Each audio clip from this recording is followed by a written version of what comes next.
तर नमस्कार मित्रांनो, नवीन एका ब्लॉगमध्ये तुम्हा सर्वांचं सहर्ष स्वागत करीत आहे. आणि आज बघू शकता मी माळशेज घाटामध्ये आहे. तर तुम्ही सकाळी मी आता 6:30 वाजलेले आहेत आणि तुम्ही बघू शकता कशा प्रकारे माळशेज घाटामध्ये धुकं आहे. हे बघा मित्रांनो,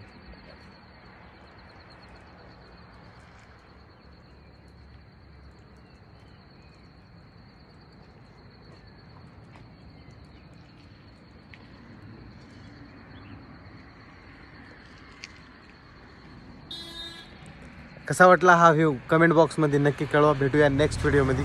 बाय.